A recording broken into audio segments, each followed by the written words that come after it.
All right, so today we're gonna dive into a story that's both fascinating and disturbing. Yeah. Today we're taking a deep dive into the life and crimes of Rudy Bladel, Okay. the railway killer. Interesting. This guy targeted railway employees back in the 60s and 70s, Wow. and his motives seem to stem from like a really intense grudge. Yeah, I've heard of this guy. So we've got Bladel's Wikipedia article in front of us. Wait, So hold on. let's kind of unpack this and see what made him tick. Yeah, this should be good. Um, What's really interesting here is yeah. that Bladel wasn't just some random criminal who decided to pick on railway workers. Right.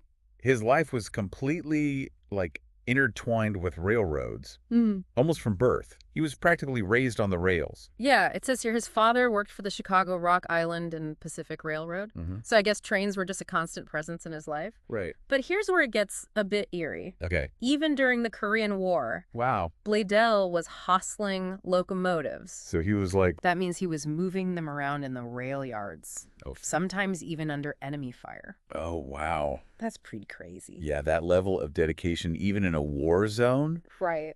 suggests a very deep-seated connection to trains. Yeah. It makes you wonder if there was something almost obsessive Yeah. about his fascination, even at that early stage. And then after the war, Uh-huh. there's this motorcycle accident Okay. that seems to have marked a shift in his personality. The sources don't go into a ton of detail, Right. but it makes you think, could that event have been a catalyst for his later actions? Ah, Trauma can have some pretty unexpected consequences. absolutely. Right. Yeah, we can't say for sure if the accident caused a psychological break, Right. but it's certainly a factor worth considering. Yeah. And then, of course, there's the event that seems to have really set him on a dark path, Yeah. losing his job. Right. When the New York Central Railroad moved its operations out of Niles, Michigan in 1959. Wow. This wasn't just a job for Bladel, right? It was his identity. It's like his whole world crumbled around him. Yeah. The article really emphasizes the bitterness he felt, Yeah. the sense of betrayal that he directed at the railroad and eventually at its employees. Right. It's a classic case of like a personal grudge turning into something much darker and dangerous. This brings us to a crucial question. Okay. What transforms someone from a railroad enthusiast, Yeah. someone who risked their life moving trains in a war, Right. into a cold-blooded killer targeting those same people? Hmm. Was the job loss the sole factor? Right. Or was there something deeper at play? Well, the article mentions that Bladel allegedly had an IQ of 145, Wow. which is pretty high. Yeah, Does intelligence play a role in criminality? that's a good question. Could Bladel's intellect have made him more dangerous, or did it ultimately have little to do with his actions? It's hard to say, Yeah. but it definitely adds another layer to his profile. It does make you wonder about the relationship between intelligence and criminal behavior. Right. A high IQ doesn't automatically make someone a criminal mastermind, Right. but it could potentially give them the capacity for more calculated Yeah. or elaborate crimes. Let's get into those crimes. Okay. His first victims were in Hammond, Indiana, Okay. back in 1963. All right. 2 railway employees, Uh-huh. Virgil Terry and Paul Overstreet, Okay. found shot in the back of the head in a locomotive cab. Wow. Not exactly subtle, right?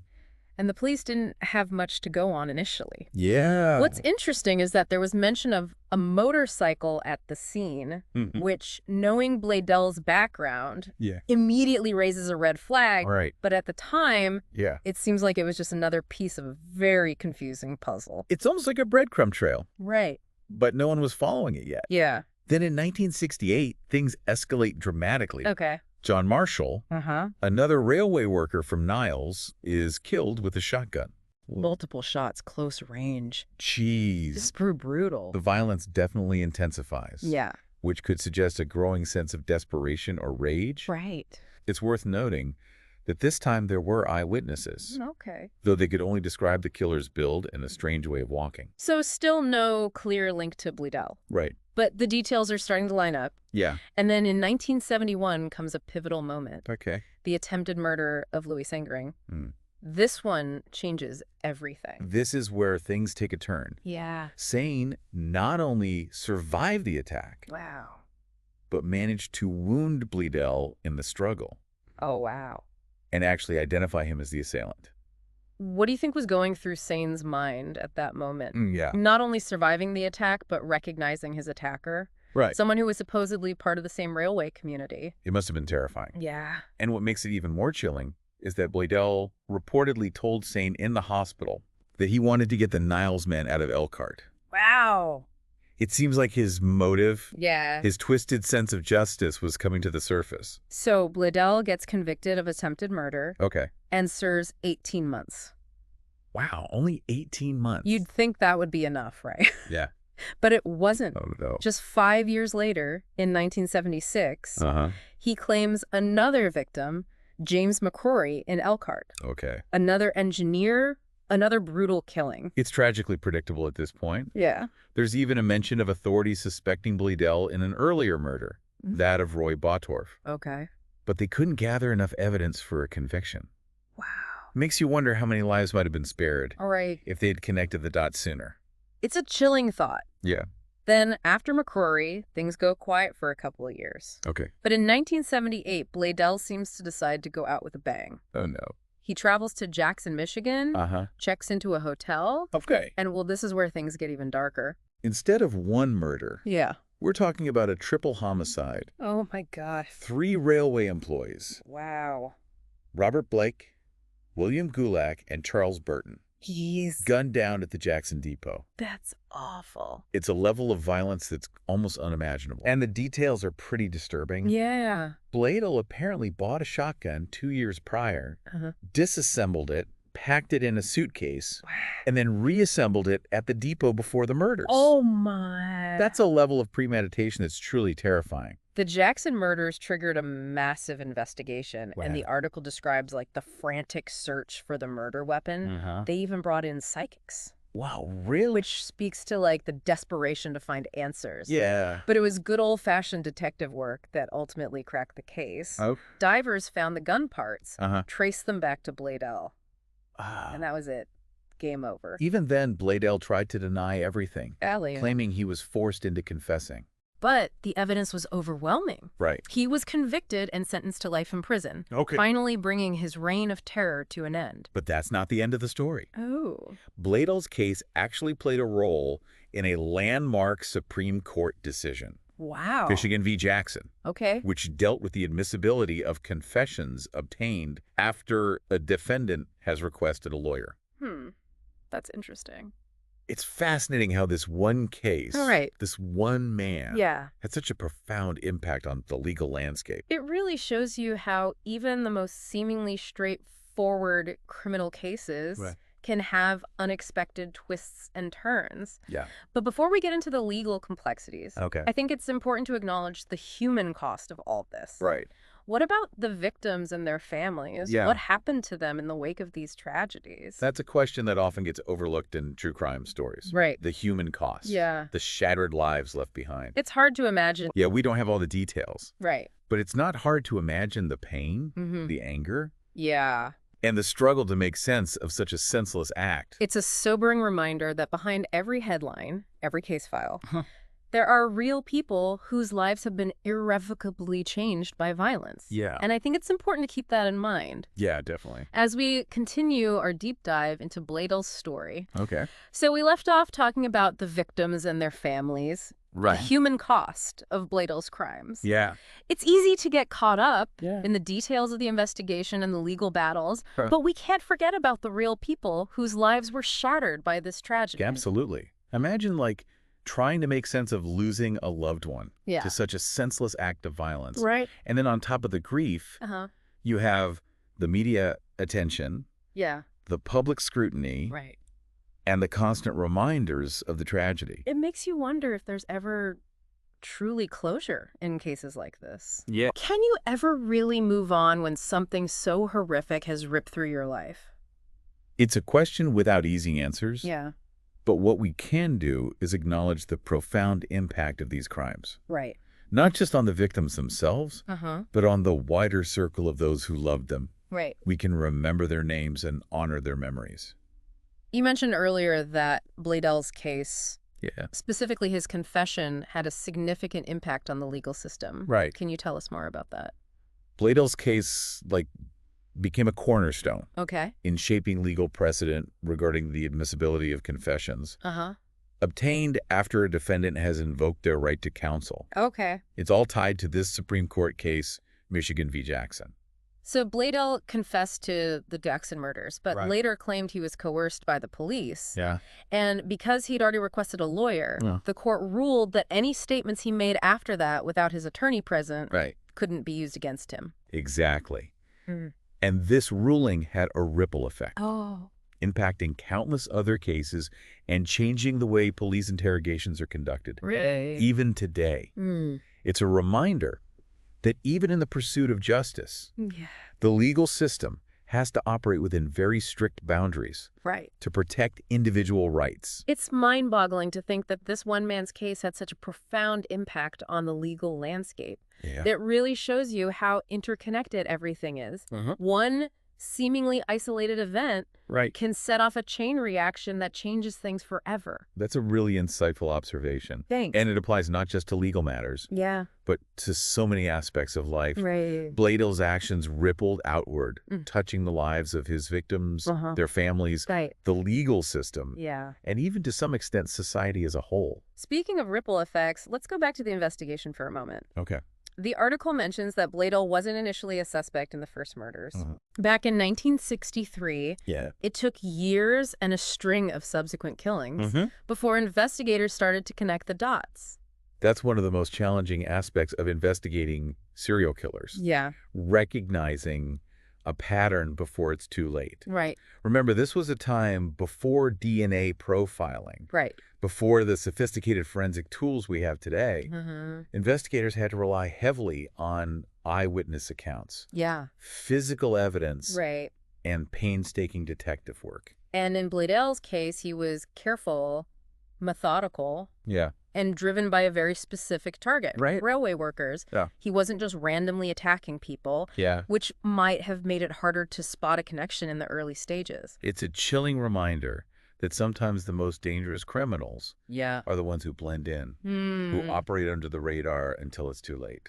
It makes you wonder, Yeah. could Bladel's crimes have been prevented? That's a question that haunts every case like this. Right. Was there something, anything? That could have been done to intervene, Right. to alter the course of events Yeah. before it led to so much tragedy. If we look back at Bladel's life, Mm-hmm. there are certainly moments that stand out as potential turning points. Right. The motorcycle accident, Yeah. the loss of his job. Uh-huh. These were traumatic experiences that could have contributed to a psychological decline. But it's a slippery slope to play the what-if game. Yeah. We can't know for sure what impact different interventions might have had. Right. Maybe he was always destined for this path. Yeah. Maybe not. What we can do is learn from these tragedies. Right. We can strive to understand the factors that contribute to violent behavior Uh-huh. and work towards creating a society that prioritizes mental health Right. and support for those who are struggling. Because at the end of the day, Yeah. Bladel's story isn't just about one man's descent into darkness. Mm-hmm. It's a reflection of our collective responsibility Right. to address the root causes of violence. And build a world where tragedies like these are less likely to occur. We talked earlier about Bladel's high IQ Right. and how that might have factored into his crimes. Mm-hmm. It's a complex question, isn't it? It is. Does intelligence, Yeah. or at least a certain type of intelligence, make someone more prone to criminal behavior? It's an interesting point. Yeah. We often associate serial killers with a certain level of cunning, Right. a macabre brilliance Uh-huh. that allows them to evade capture. Yeah. But in Bladel's case, his motives seem to have been primarily rooted in emotion, Right. a deep-seated rage and resentment. It's a reminder that intelligence alone doesn't make a criminal mastermind. Right. It's the combination of factors, personality, experience, opportunity Yeah. that can lead someone down a dark path. And it's important to remember that Bladel wasn't just like a collection of facts and figures. Right. He was a human being, Yeah, albeit one who committed horrific acts. of course. Understanding that humanity, that complexity, is essential if we're going to truly grasp the gravity of his crimes Right. and the lasting impact they had on the world around him. Well said. Now, as we approach the final chapter of our deep dive, Okay. let's shift our attention to Bladel's final years behind bars Okay. and the legacy he left behind. Mm-hmm. It's a somber topic, Yeah. but an important one to consider as we reflect on the life and crimes of the railway killer. So we've been exploring this complex and disturbing story of Rudy Bladel, Right. Boo Railway Killer. Uh-huh. We've covered his crimes, Yeah. his motivations, the impact on the victims and their families, Right. and even the legal ramifications of his case. Of course. But now we're at the final chapter. Okay. Bladel's life behind bars, Right. the legacy he leaves behind. A difficult topic, Yeah. but an important one to consider as we try to make sense of this whole story. Yeah. Bladel was sentenced to life in prison for those horrific murders in Jackson, Michigan. Right. What can you tell us about his time behind bars? Well, the article doesn't go into much detail, Okay. but it does say that he died in prison in 2006 from thyroid cancer. Oh, wow. So he spent over 2 decades incarcerated, Yeah. essentially the rest of his life. I imagine those must have been very difficult years. Yeah. Think about the isolation, the regret, Right. the weight of knowing you'll never experience freedom again. That has to take a toll on someone, Yeah. even someone who committed terrible acts. It really makes you think about the purpose of punishment. Right. Is it about retribution, rehabilitation, Yeah. or just keeping dangerous individuals away from society? Hmm. I don't know if there's an easy answer to that question. It's a question that has been debated for centuries. Yeah. And there are many perspectives on it. Right. But in Bladel's case, at least his imprisonment ensured that he couldn't harm anyone else. Right. There's a certain sense of justice in that, even though it doesn't bring back the victims Of or course. erase the pain he caused. You're right. It's a complex issue with no simple solutions. But shifting gears a bit, Yeah. let's talk about legacy. All right. What kind of mark did Bladel leave on the world? Well, on the surface, he's remembered as a cold-blooded killer, Yeah.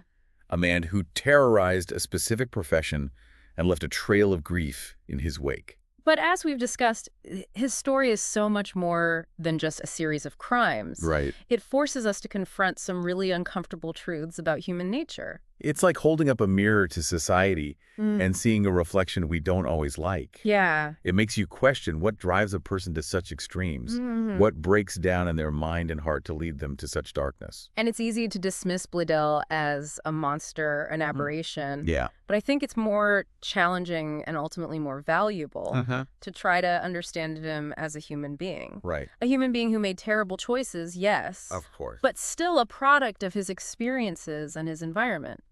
It's like what you said earlier. Yeah. Recognizing the humanity in even the most heinous acts. It doesn't excuse what Bladel did, Of course not. but it helps us to see the bigger picture, the complexity of the situation. Right. And maybe, just maybe, it can help us to prevent future tragedies. So what can we learn from the case of Rudy Bladel, the railway killer? Yeah. What can we take away from this deep dive? Hmm. For me, it's the importance of empathy, Okay. the importance of understanding the factors that contribute to violent behavior, Right. and recognizing that even the most terrible acts are often rooted in human weakness and suffering. I completely agree. Oh. And it's a reminder that we need to be vigilant, Yeah, to pay attention to the warning signs, right. and intervene before it's too late. Absolutely. We can't just write people off as evil or lost causes. Yeah. Everyone has the potential for change, for healing. And we need to foster a culture of compassion and support, especially for those who are struggling with mental health issues or who have experienced trauma. Yeah. We can't just focus on punishing the symptoms. Right. We have to address the root causes. Well said. I think that's a perfect note to end on. Yeah. We've explored the unsettling world of Rudy Bladel, delving into the darkness of his crimes and the complexities of his story. And while his story may be over, Yeah. the questions it raises about violence, justice, and the human condition Right. will likely stay with us for a long time. Thank you for joining us on this deep dive. Thanks for listening.